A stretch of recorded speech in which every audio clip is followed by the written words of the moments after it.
Next on Unsolved Mysteries, a government scientist plunges to his death from a hotel window. Was it suicide or a CIA cover-up? He's called the Dinnertime Bandit. He's stolen over $30 million in fine jewelry, and he always strikes at supper time. A 14-year-old boy disappears from a county fair. Some believe that he was killed by local teenagers. And in a story featuring Matthew McConaughey in one of his very first screen roles, a man is gunned down in Texas, and his murderer escapes. 5 stories of crime, deceit, and intrigue. I'm Dennis Farina, and for the next hour, it's Unsolved Mysteries.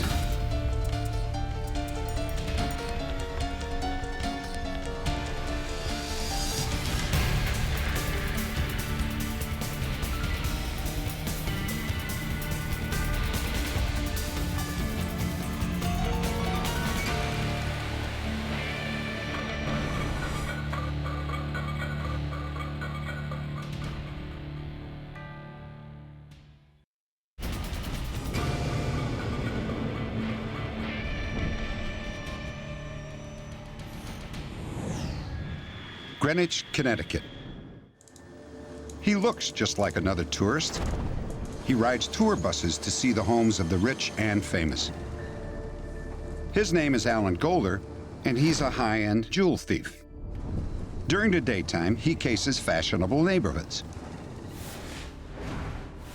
At night, he strikes upstairs while the homeowners are downstairs enjoying their dinners.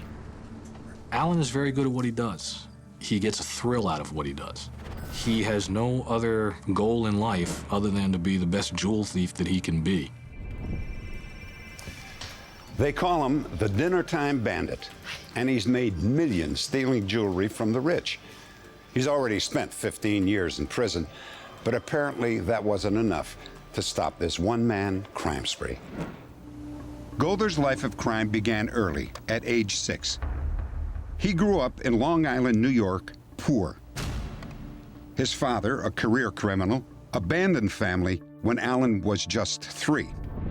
At 16 years of age, Golder dropped out of high school. But even at that young age, he was still earning between a few hundred to several $1,000s a night by stealing. By 21, Alan Golder had found his vocation: burglarizing the homes of wealthy people in Greenwich, Connecticut. He thinks he is today's answer to the Pink Panther. He's in it for the thrill that he gets out of it.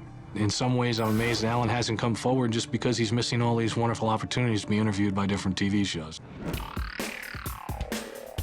Alan Golder had some very good years. It's estimated that he stole at least $25 million worth of jewels from the richest people in America. When you think about the crimes that he committed, the ordinary person would have said, well, with as much money as he's gotten, why didn't he stop? It was like an art for him. And in another way, it was almost compulsive for him, as if he's suffering from some sort of compulsive disorder. Golder's reputation caught the attention of the mob. It happened when he tried to fence some stolen jewelry at a shop in New York City. What it turns out is that this particular jewel store was a front for the Genovese family's international jewel fencing operation. So being 19 years old or whatever he was at the time, he didn't really know what he was getting into at that point. He was just trying to sell some jewels. But what he did was he was in fact getting in bed with the mafia. The mob liked Golder's ambition, so they took him under their wing. He would go meet them in New York, and he would hang out with them, and they would take him out to restaurants. It was sort of a Pygmalion thing that went on. I mean, they sort of groomed him for the business. You have to look for the 3 C's in a diamond: the color, the cut, and the clarity. Don't pick me up diamonds from a box on top of the dresser. These are never good. But it was his relationship with the mafia that would lead to Golder's downfall. Golder was being pressured to bring in even more jewelry. He and 2 other mafia jewel thieves were instructed to hit a home in the Hamptons. It is believed that Golder never carried a weapon, but one of his accomplices did. Alan claims he never even saw the guy. It happened in another room, another part of the house, and they didn't know if they'd killed him or not, but they found out the next day that the man died. Alan Golder's life spun out of control. He was doing drugs and going through money like it was water. Eventually, he was caught. Now facing a murder charge, he looked for a way to reduce his sentence. I need you to tell me specific names and specific numbers, right there on that piece of paper. In exchange for selling out the mob, Golder was given a sentence of 15 years to life. You can assume that there was a contract out on his life. He became an official protected witness, and when he was the entire time he was in prison, he was, basically in protective custody in prison. He wasn't housed with the regular inmates. He was housed with guys that were special cases that they had to watch out for so that he wouldn't be killed. But according to authorities while in prison, Golder continued to sift through magazines profiling the homes of the wealthy. Following his parole in 1996, he tried to go straight, or so he said. He even had a job in mind, working as a chimney sweep.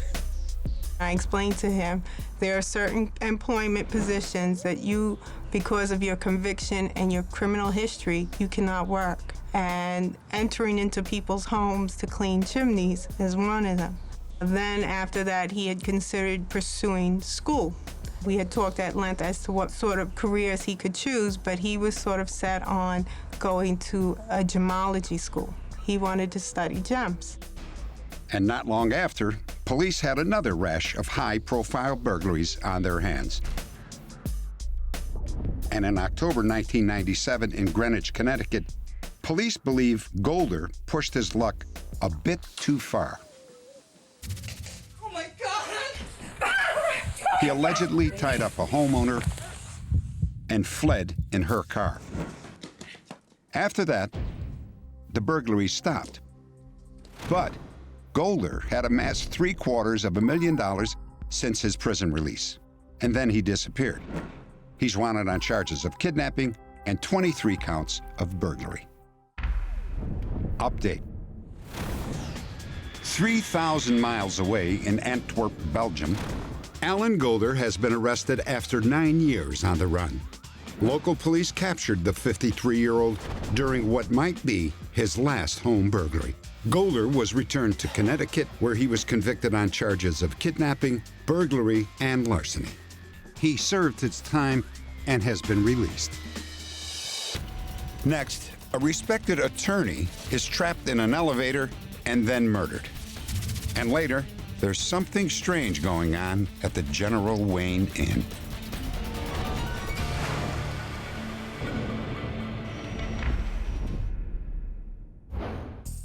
Earlier, we told the story of an unfamiliar pickup truck that rolled into a quiet neighborhood in Pasadena, Texas.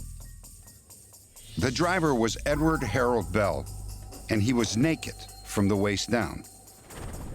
Get me the Pasadena police, real quick, please. While Dorothy was on the phone to the police, her son, Larry, went outside to prevent Bell from leaving. Oh my God, he's got a gun. Oh God, he's got a gun. You're not getting your keys. He just shot it in the air. You're not getting. He's shooting Larry. I see blood. He's shooting Larry. Give me the keys. No. Tell him to give me the keys. Leave. I call the police. Go. Just go. The police. You go. You go. Go. And I said, please don't shoot him. And the man just shot him anyway. And then he turned and started running out of our garage. And Larry, even with all those bullets in him, was still trying to stop this man. Larry had been shot 4 times in the chest and once in the head with a .22 caliber pistol. Moments later, his sister, Donna, arrived.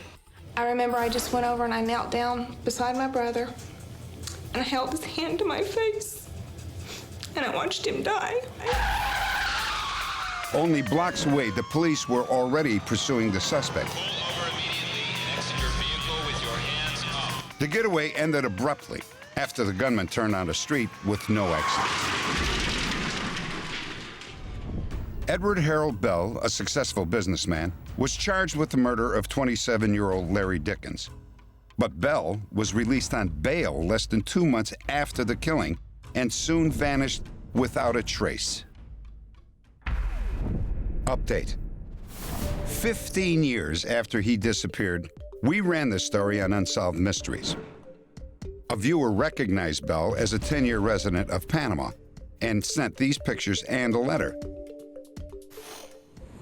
Bell was prospecting for gold on land that he owned near Panama City.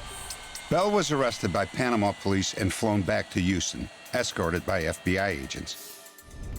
Waiting for him at the Houston airport were Dorothy Lang and her daughter, Donna. Over a decade after her son had been gunned down, the accused killer shuffled past her, shackled in leg and handcuffs. When he got off the airplane, he seemed so arrogant, and it just infuriated me. Here they're bringing this murderer back, and they could never bring back my son. At least justice will be done, and I think we'll all be able to go on with our lives. Edward Harold Bell will go on with his life behind bars. He was convicted of murder and sentenced to 70 years in prison.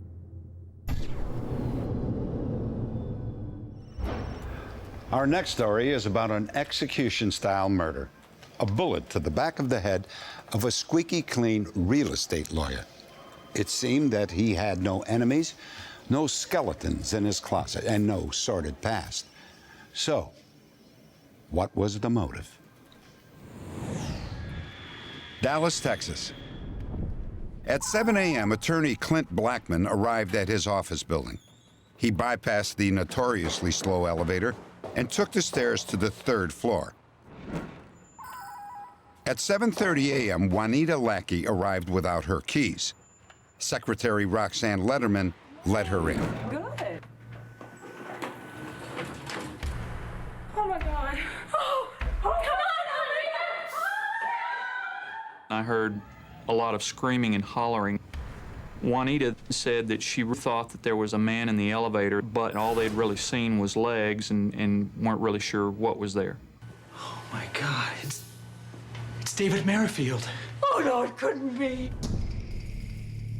David Merrifield was one of Clint Blackman's colleagues and a partner in his law firm.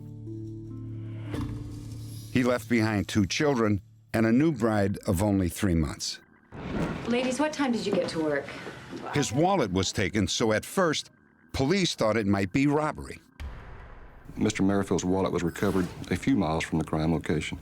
And in the wallet was still a small amount of money and all of his credit cards. So I believe had robbery been a motive, that stuff would not have been recovered. But as police dug deeper, they learned that the day before he was murdered, David received 4 phone calls from a mysterious stranger named Sam Jones. He's on the other line right now. Can I take a message? He asked if he could hold on. He told me his name was Sam Jones, but he wouldn't tell me who he was with or what it was concerning. Hi, David. I have a Mr. Sam Jones on the other line. He's very insistent. He wants to talk to you right now. All right, put him through. David spoke to him for, I guess, a little under 10 minutes. I went up and kind of joked with David, and I said, well, what's he trying to sell you? And David says, well, he's not trying to sell me anything yet. He says he wants to do something for me. David Merrifield, we discovered during the investigation, had a notepad on his desk, which had a calendar on it. And on February the 9th, he had a marking there for a name and an appointment that he had at 6:30 a.m. with Sam Jones. Due to the common nature of the name, it's my guess it's possibly a fictitious name. I had known David and worked with him for years and know David's habit, and that was he never liked to get to work early. In fact, to see him at work before 9 was just unusual. He was not an early riser. He liked to work later. Police theorized that the killer insisted on an early meeting in order to get David alone. Let's come on up to the office. We think that Mr. Merrifield entered the elevator with another person. Whoever Sam Jones is, it's obvious from our investigation, lured him to this location to do exactly what he did, to take his life on the elevator that morning.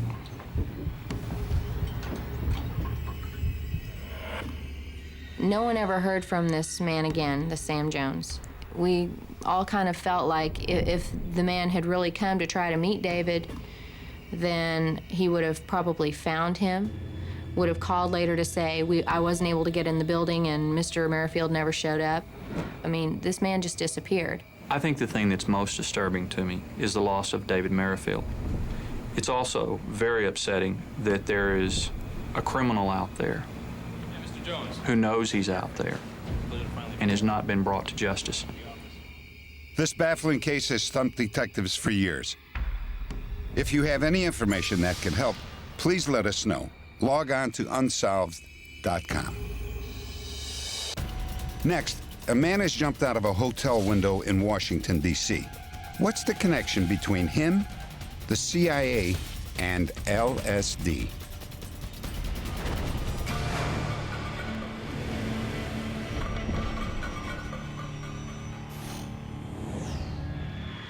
New York City. In the early morning hours, a crowd gathered outside of New York's Hotel Statler. A man had apparently jumped to his death from a 13-story window. The victim was later identified as a government scientist named Frank Olson.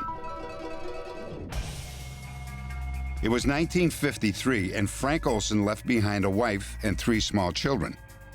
His sons are now grown up and are trying to find out what really happened to their father. This is a story of a government cover-up of secret drug testing, and in the middle was one lone scientist. Why was Frank Olson killed? Was he a man who knew too little, or a man who knew too much? Frank Olson worked at Fort Detrick, Maryland, headquarters for the military's biological warfare program, also known as germ warfare. My father was a research scientist who was involved with germ warfare, associated with the SO division, which stood for Special Operations.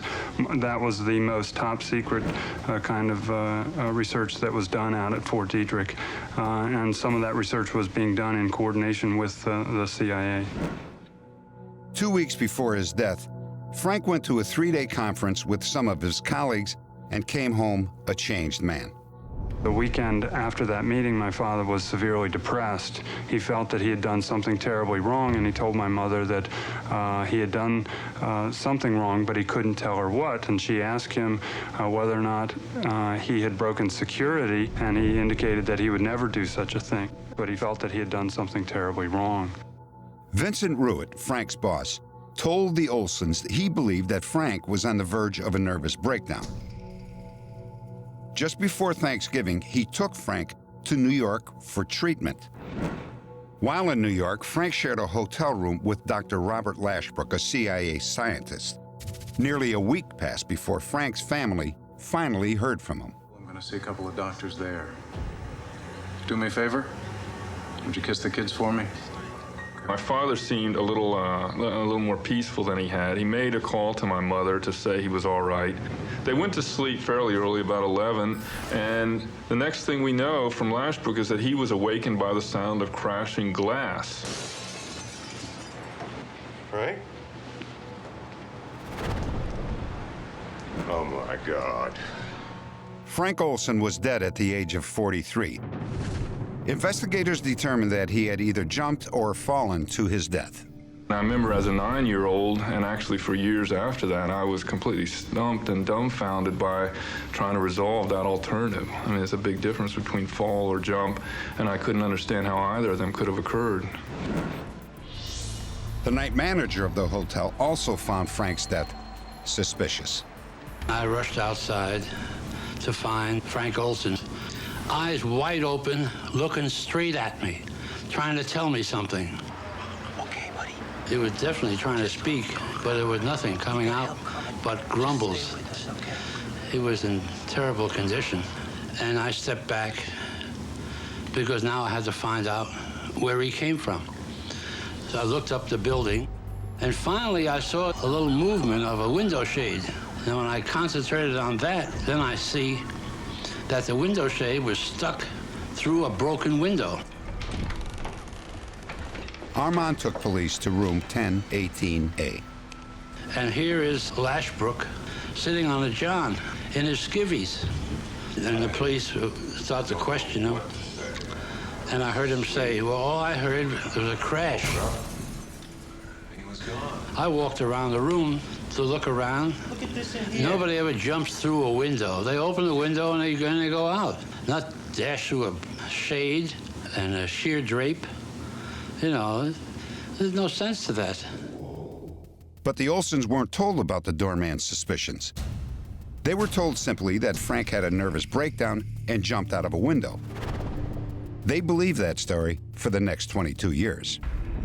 Years later, a government commission was formed to investigate past abuses committed by the CIA. The official report made mention of a scientist who had plunged to his death from a hotel room 10 days after being dosed with LSD. That scientist turned out to be Frank Olson. Over the next year and a half, the Olson family received a formal apology from President Ford and a check from the government for $750,000. The Olsons also met with CIA Chief William Colby. As a result of meeting with William Colby at the CIA, we were given what was supposedly a complete set of documents relating to the events of the last 9 days of my father's life. We learned that he had gone to a retreat in Deep Creek Lake in western Maryland with a group of other scientists. The principle of the meeting was that they were going to be discussing ongoing research, but in fact, there were agents in the CIA who were meeting with them who decided that they were going to give them each a dose of LSD without their knowledge or consent, and then see what their reaction was. Anyone for a drink?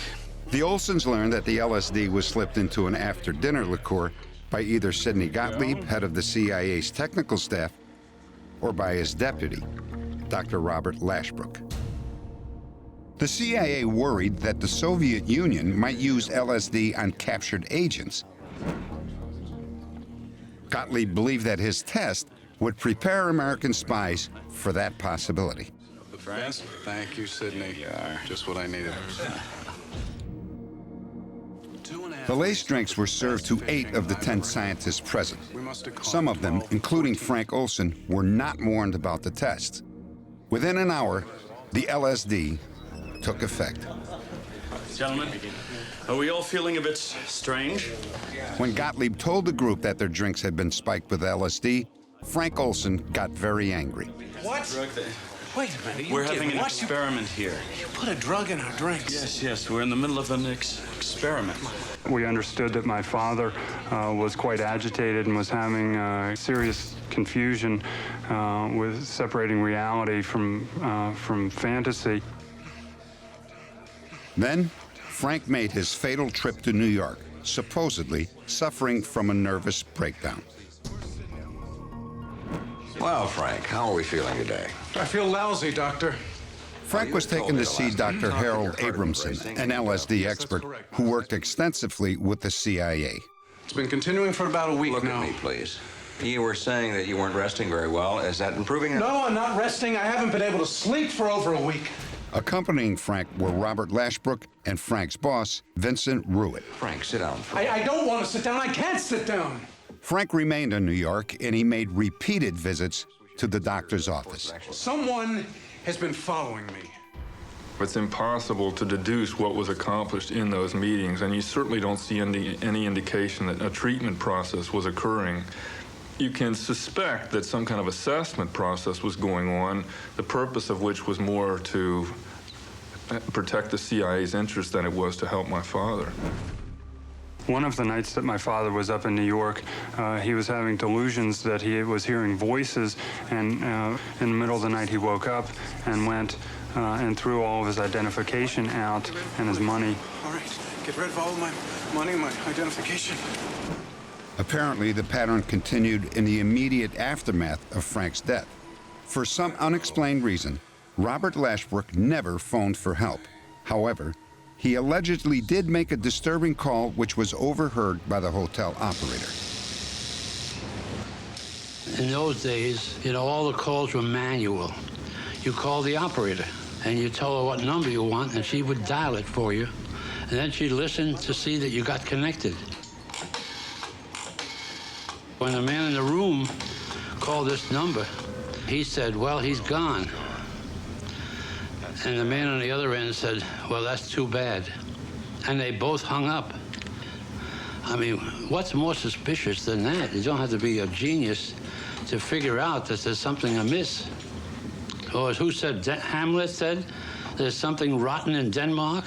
I mean, I knew there was something rotten at the Pennsylvania Hotel that night. In 1993, Frank's widow, Alice, passed away. Eric and Nils had their father's body moved to rest beside her. But before Frank was reinterred, they asked a forensic scientist to perform an autopsy. Quite frankly, we had no idea what the condition of the remains would be after 41 years. We were delighted that the remains were in perfect condition for our analysis. As part of his investigation, Professor Stars and his colleagues went to the old Hotel Statler. The first thing the professor looked for was evidence that Frank had indeed smashed through a window. The medical examiner in New York, who did an external examination back in 1953, said there were multiple lacerations on the face and neck. There were none. Soon after that finding was made public, Lashbrook changes his story, which he's held to for 40 years, and suddenly now starts saying that he can't remember whether the window, in fact, was open or closed. At some point, he had to hit some glass. I cannot believe that he wouldn't have gotten cuts in the lower extremities of his body. On the front of the legs, we don't find any cuts.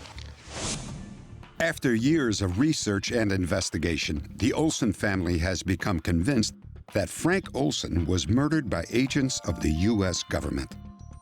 The Olson family believes Frank was silenced because he had become extremely critical of illegal top-secret programs and policies of the CIA and U.S. government, with which his own research group was deeply involved. Frank Olson's family hopes that someday the entire story will be exposed.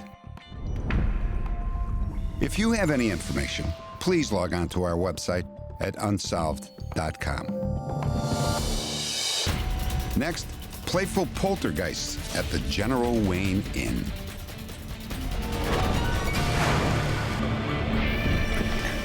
Do ghosts really exist? And if they do, is it possible that some might even have a sense of humor? Well, guests who have stayed at the General Wayne Inn certainly think so.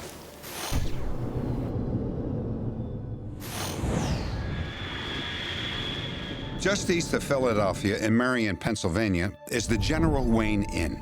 It opened in 1704, and since then, a lot of American history has passed through these halls. Ben Franklin visited here. George Washington slept in what later became this dining room. And in 1836, Edgar Allan Poe wrote part of his famous poem, The Raven, right here. But the guests who caused the biggest stir are the ones who have been haunting these halls for the past 100 years. We have had reports of sightings of entities, ghosts. We have had a funny incident with a new Cadillac in the parking lot outside. That incident began when a valet walked by a Cadillac parked in front of the inn. The owner had gone inside and took his keys with him. Doors were locked, windows were all closed. The kid was scared to death. And I said, look, calm down. These things happen around here, and just relax. And I enjoy these ghosts. I mean, they don't bother me at all. I think they come up with some real clever little things. For God's sake, what are you doing? What the hell are you doing? Like on a busy night, that's when this entity will start. Do what? And he'll go down the entire side of the bar, blowing on the back of the girls' necks. And the poor guys, they really were doing nothing. Now, I knew when the first one started that it would continue all the way down to the end of the bar. It always did. Did you do that? Do what?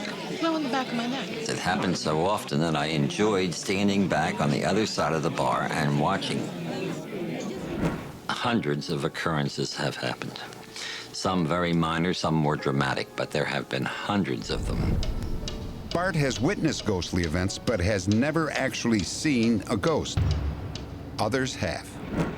I was maitre d' at the time, and we were closing the restaurant up for the night.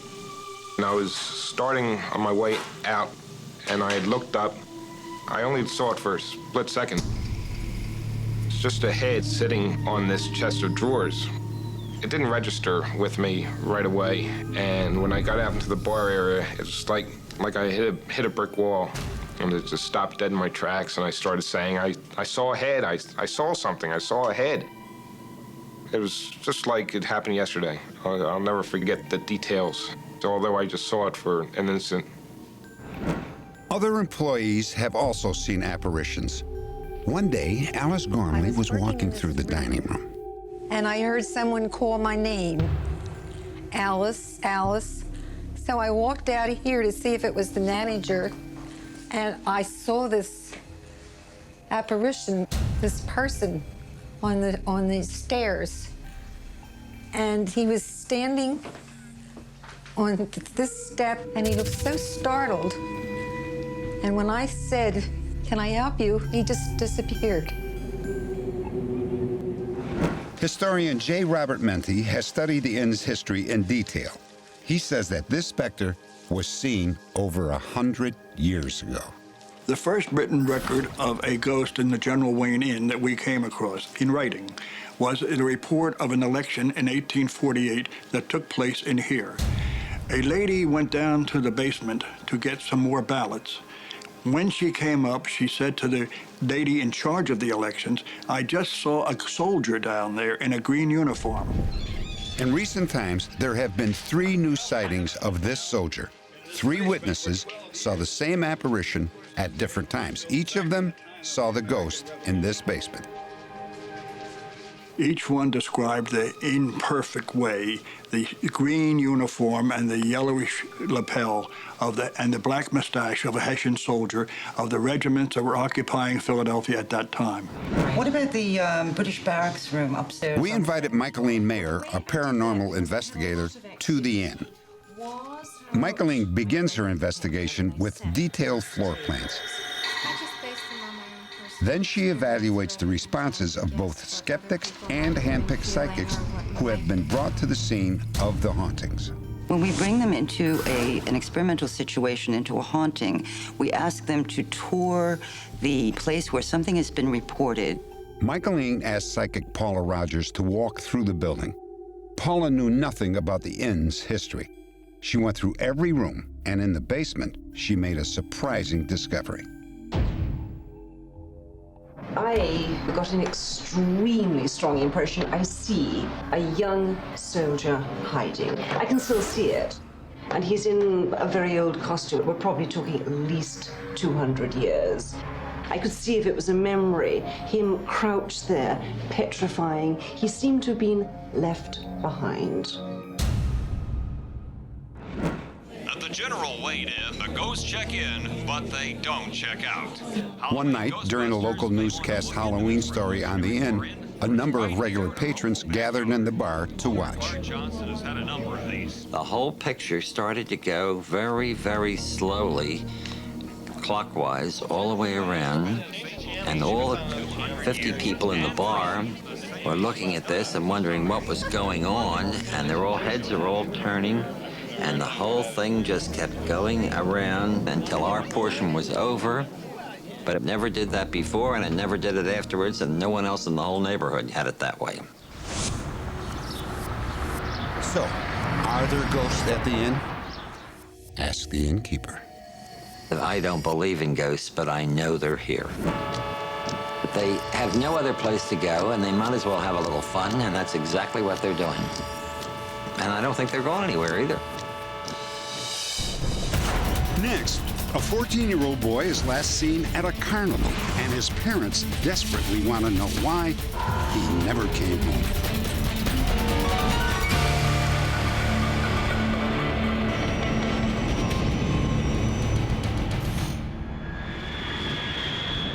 Myrtle Point, Oregon. Every August, the Coos County Fair rolls into town. For many, it's a week-long party. To Jeremy Bright and his close friend Johnny, it was one of the high points of the year. Normally, Jeremy lived 100 miles away in Grants Pass, where his mother worked. But during the week of the fair, he and his younger sister stayed with their stepfather in Myrtle Point. On Thursday, Jeremy and Johnny hung out at the fair. That afternoon, Jeremy phoned his mother, Diane. He told her that he was having a great time. Diane says that she made plans with Jeremy. In 2 days, she would come down to Myrtle Point and pick him up. 5 hours later, on Thursday night, Jeremy showed up at a local tavern owned by his grandmother. There, he met his stepfather and asked to borrow some money. It would be the last time Jeremy was ever seen by his family. You behave yourself. Since that weekend, a number of rumors have surfaced about Jeremy's disappearance. His parents and the police have come to one conclusion. Someone in Myrtle Point knows exactly what happened to Jeremy, and they're not talking.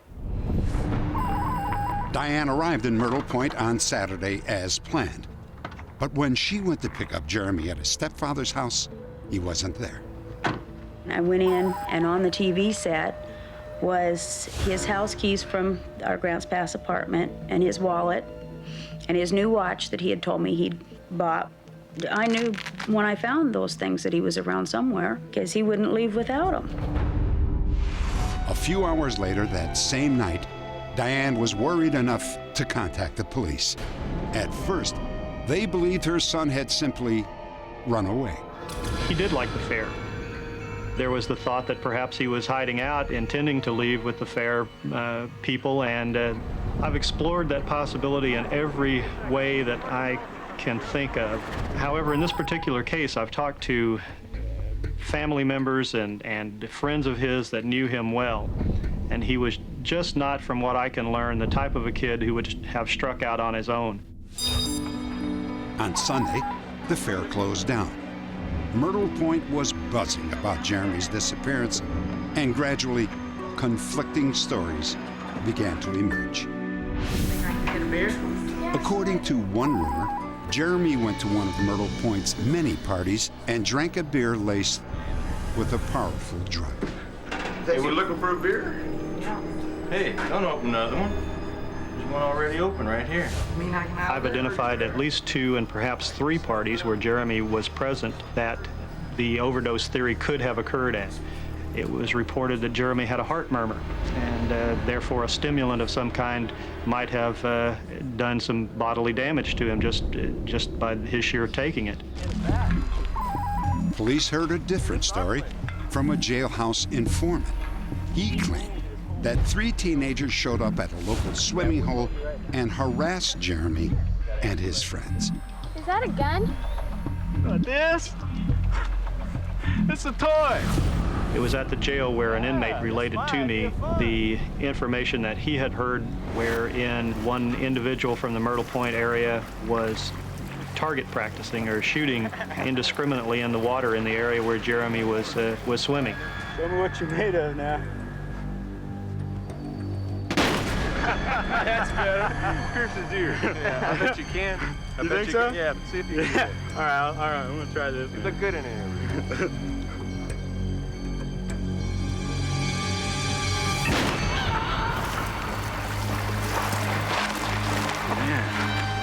They subsequently took him to a cabin, maybe within 10 miles of the Myrtle Point area, and attempted to nurse him back to health, to no avail, that he died as a result of that injury, either from loss of blood or from infection or what have you.